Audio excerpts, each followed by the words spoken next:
mean it, they are weakening.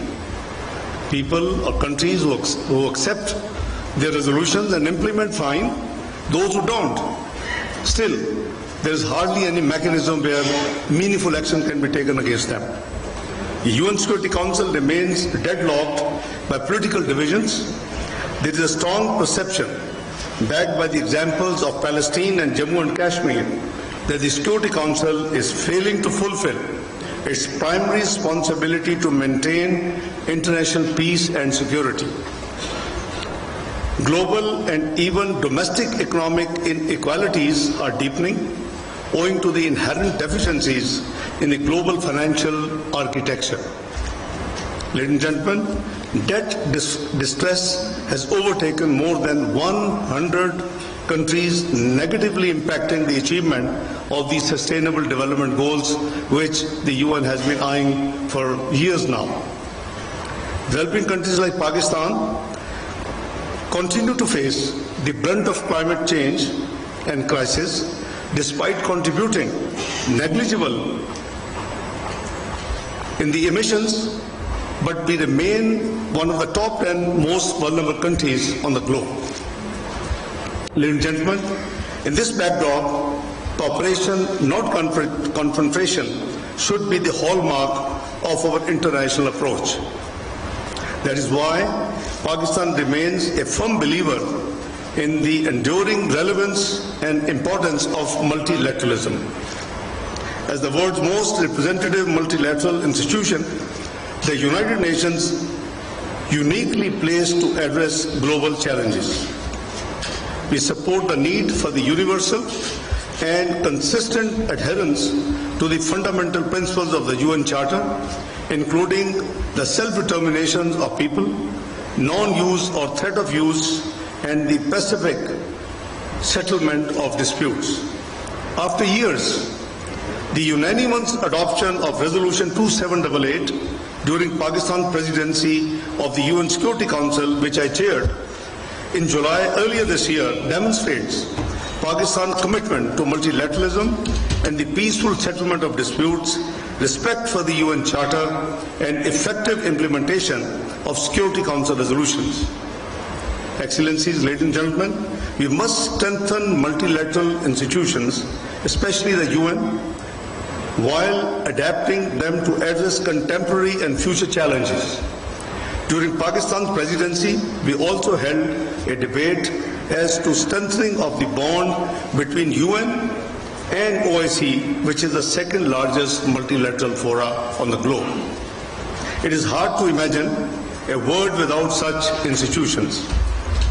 In the same spirit, Pakistan remains supportive of other initiatives aimed at increasing multilateral cooperation, including the Global Governance Initiative of President Xi of China, to which Pakistan is a signatory, which seeks to make the global governance system more responsive to the needs of developing countries and to address the common challenges.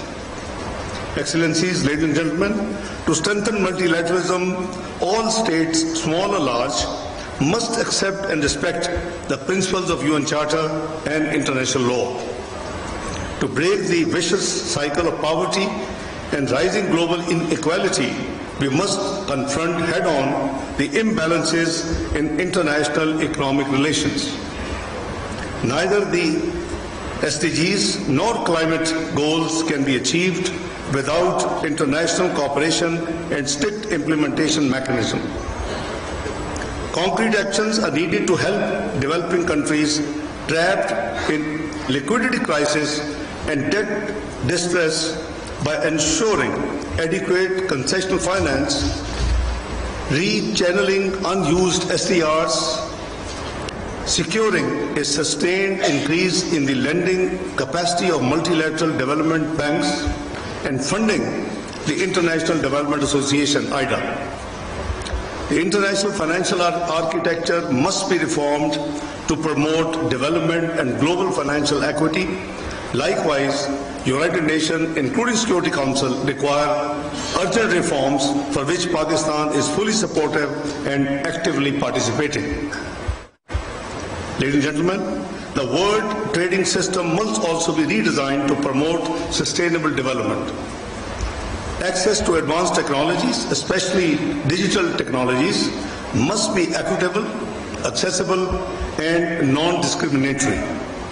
We also need enhanced global climate action and international cooperation to mitigate the negative impacts of climate change based on the established principle of equity and common but differentiated responsibilities and respective capabilities. Excellencies, ladies and gentlemen, as the world gathers in Brazil for COP30, the developed countries must meet their climate finance commitments with a balanced focus on adaptation, mitigation, and loss and damage. I am happy to note that the 6th Margalla dialogue will focus on many of these issues, including the need for greater regional connectivity. Located at the crossroads of South Asia, Central Asia, and the Middle East, Pakistan is endowed with rich mineral and natural resources and human resources and enormous economic potential. I could see a slide there, a board which is indicating Pakistan has copper, lithium, and other rare earth materials. I think this is very meaningful. We are determined to enhance regional connectivity and increase bilateral and multilateral development partners for socio-economic uplift. We remain determined to capitalize on these inherent advantages for the prosperity and betterment of our people and our region by prioritizing geoeconomics as one of the cardinal pillars of our engagement with international partners. We remain open to engaging with all partners and institutions to achieve the desired goals. I hope that the discussions at this forum will also help us explore new pathways for cooperation towards a more peaceful, stable, and prosperous future. Ladies and gentlemen, I conclude by wishing you all a very engaging and productive time during the course of this dialogue. Have a very good day, and thank you. Pakistan Zindabad. Islamabad में मागला dialogue 2025 की इफ्तिताही तकरीब से नायब वजीर आजम मोहम्मद इशाक डार खिताब कर रहे थे। उनका कहना था कि इंसानियत को आज कई तरह के पेचीदा चैलेंजेस दरपेश हैं। सलामती काउंसिल सियासी वजूहात के बायस बदस्तूर तातुल का शिकार है।